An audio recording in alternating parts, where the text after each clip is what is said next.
Assalamualaikum warahmatullahi wabarakatuh.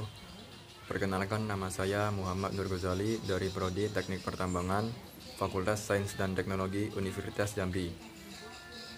Baiklah, di sini saya akan menjelaskan proses pembadubaraan, basis data, jenis analisis, serta kualitas batubara. Apa sih batubara itu?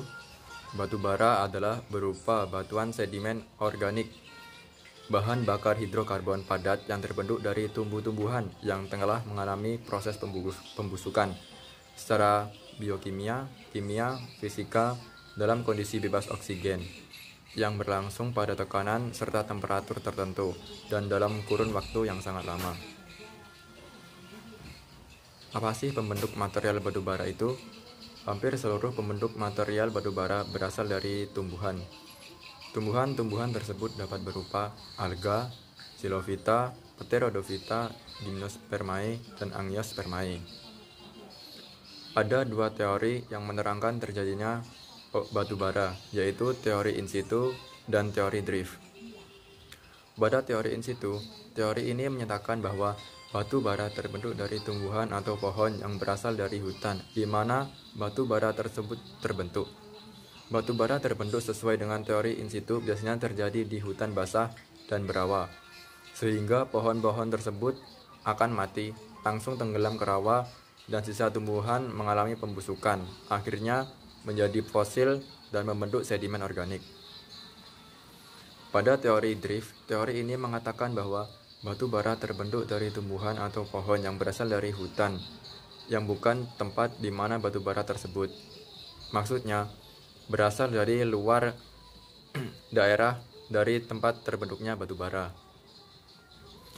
Proses pembentukan batu bara terdiri dari dua tahap, yaitu tahap biokimia, tahap penggambutan, dan tahap geokimia, tahap pembatubaraan.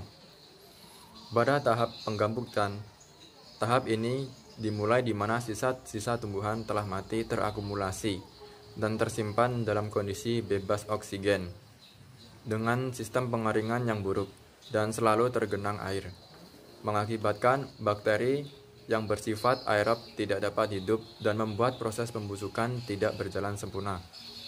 Material tumbuhan yang busuk ini melepaskan unsur hidrogen, nitrogen, oksigen, dan karbon dalam bentuk senyawa CO2, H2O, dan NH3 untuk menjadi humus. Selanjutnya, oleh bakteri anaerob dan fungi diubah menjadi gambut.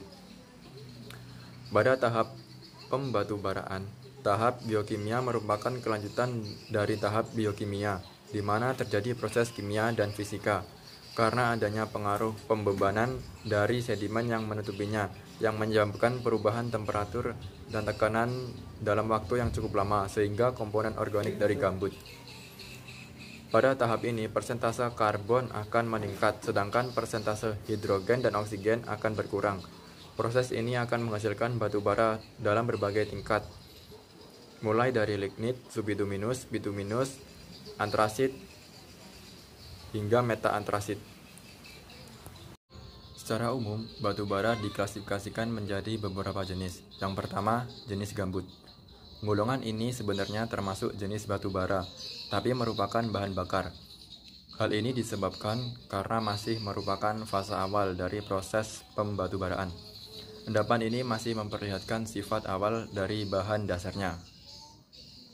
Yang kedua, batu bara jenis lignit atau batu bara muda. Golongan ini sudah memperlihatkan proses selanjutnya, berupa struktur kekar dan gejala perlapisan. Apabila dikeringkan, maka gas dan airnya akan keluar. Endapan ini bisa dimanfaatkan secara terbatas untuk kepentingan yang bersifat sederhana, karena panas yang dikeluarkan sangat rendah. Batu bara muda ini memiliki kandungan karbon dan energi yang rendah, serta kadar air, zat volatil, dan mineral organik yang tinggi. Batu bara jenis subbituminus. Golongan ini memperlihatkan ciri-ciri tertentu, yaitu warna yang kehitam-hitaman dan sudah mengandung lilin. Endapan ini dapat digunakan untuk pemanfaatan pembakaran yang cukup dengan temperatur yang tidak terlalu tinggi, mengandung sedikit karbon, dan banyak mengandung air, dan oleh karenanya menjadi sumber panas yang kurang efisien.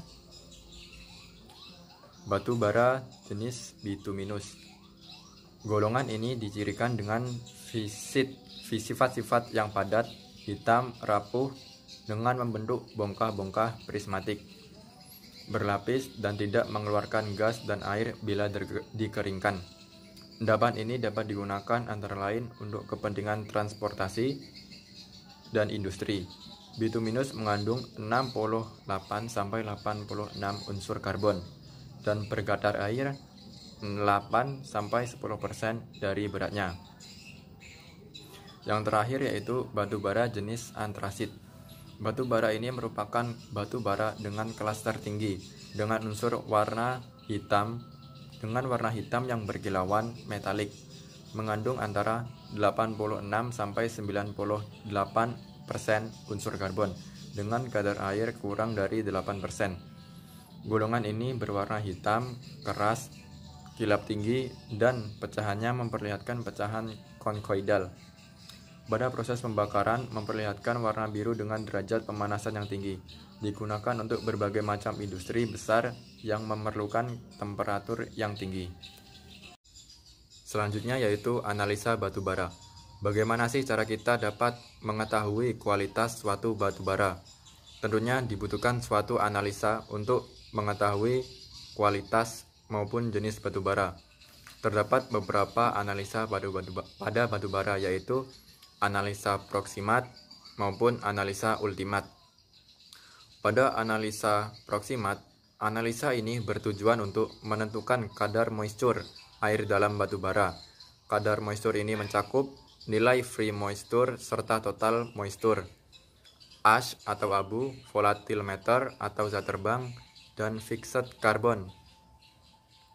Pada analisa ultimate, analisa ini dilakukan untuk menentukan kadar karbon, hidrogen, oksigen, nitrogen, dan sulfur dalam batu bara.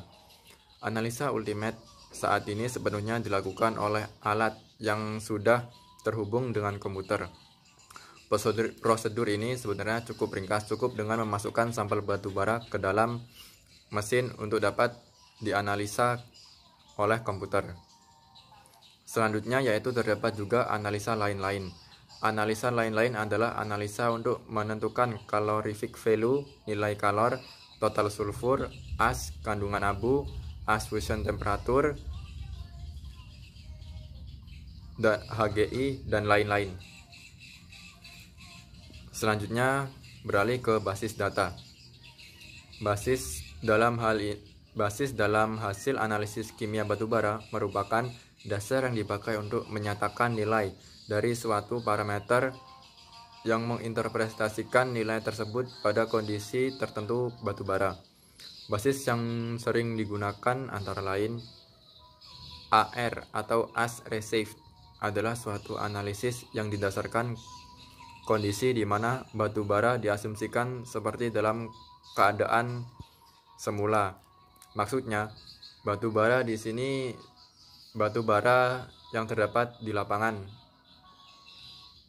Selanjutnya ada ADB, Air Dried Base, adalah suatu analisis yang dinyatakan pada basis.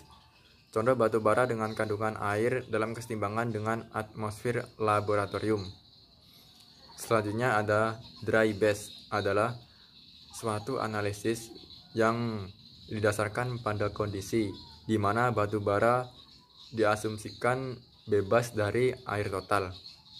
Dry as free adalah suatu analisis yang dinyatakan pada kondisi di mana batubara diasumsikan bebas dari air dan abu. Selanjutnya ada DMMF, Dry Mineral Matter Free, adalah suatu analisis yang dinyatakan pada kondisi di mana batubara diasumsikan bebas air total dan bahan mineral. Baiklah, untuk yang terakhir mengenai jenis analisis dan kualitas batubara. Untuk menentukan suatu kualitas batubara tentu dibutuhkan lebih dari satu jenis analisis. Analisis yang dapat digunakan untuk menentukan kualitas batubara antara lain analisis proksimat. bertujuan untuk mengkuantifikasi nilai moisture atau air yang dikandung batu bara, baik air permukaan maupun air bawaan. Selanjutnya yaitu dengan mengetahui inherent moisture. Dapat dilakukan dengan cara kita memanaskan sampel batu bara plus 1 gram yang telah digerus kira-kira sebesar 200 mesh. Kemudian sampel tersebut dimasukkan ke dalam oven dengan suhu 105 derajat sampai 110 derajat selama 1,5 jam. Dengan kita mengasumsikan bahwa air akan menguap ketika dipanaskan dengan suhu 105 derajat sampai 110 derajat. Kemudian yang selanjutnya yaitu dengan cara mengetahui ash content ataupun kandungan abunya. Cara tersebut dapat dilakukan dengan cara kita memanggang sampel batu bara kira-kira dengan suhu 500 derajat Celcius selama 30 menit. Kemudian suhu dinaikkan menjadi 750 derajat Celcius dan didiamkan selama 1,5 jam. Setelah selesai, dengan menggunakan rumus yang telah ditentukan, maka kandungan abu dalam batu bara tersebut dapat dihitung.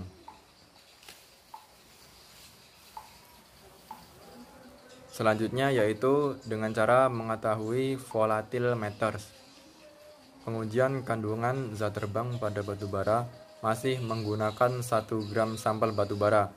Namun pembakaran dilakukan dengan suhu 900 derajat Celcius selama 7 menit dan tanpa kotak udara. Ventilasi oven atau furnace ditutup. Setelah selesai, gunakan rumus yang telah ditentukan untuk menghitung persentase zat terbang pada batu bara tersebut. Selanjutnya yaitu fixed carbon. Setelah kandungan air bawaan, kandungan abu, dan kandungan zat terbang telah didapat, maka perhitungan terakhir dalam analisis proximat adalah menghitung nilai fixed carbon ataupun karbon yang tertambat. Rumusnya yaitu persentase FC fixed carbon sama dengan 100% dikurang IM inherent moisture plus AC ash content plus VM volatile matters dikali dengan 100%. Selanjutnya yaitu ada calorific value. Calorific value dikenal juga dengan spesifik energi dan satuannya adalah kilokalori per gram atau kalori per gram, megajoule per kilogram. Calorific value adalah jumlah panas yang dihasilkan oleh pembakaran contoh batu bara di laboratorium. Selanjutnya ada form of sulfur. Organik sulfur pada seluruh material organis batu bara dan jumlahnya tidak dapat dikurangi dengan teknik pencucian. Selanjutnya sulfur dalam bentuk pirit dan sulfat merupakan bagian dari mineral yang terdapat dalam batu bara. Jumlahnya kemungkinan masih dapat dikurangi dengan cara melakukan pencucian pada batu bara, khusus untuk sulfur dan dalam bentuk piritik dan sulfat. Yang terakhir ada analisis ultimat. Adalah analisa laboratorium untuk menentukan kandungan abu, karbon, hidrogen, oksigen, dan belerang batu bara dengan metode tertentu.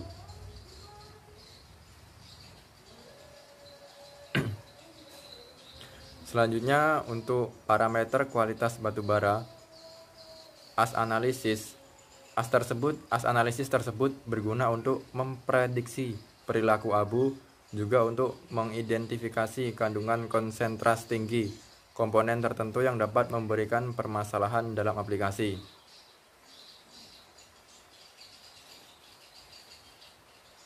Selanjutnya ada ash fusion temperature, berguna untuk memprediksi perilaku abu. Secara normal diukur di bawah kondisi oksidasi maupun reduksi. Terakhir ada forms of sulfur, dapat memberikan informasi disposisi sulfur selama pemanfaatan dan hasil sulfur selama proses pembakaran dan karbonisasi.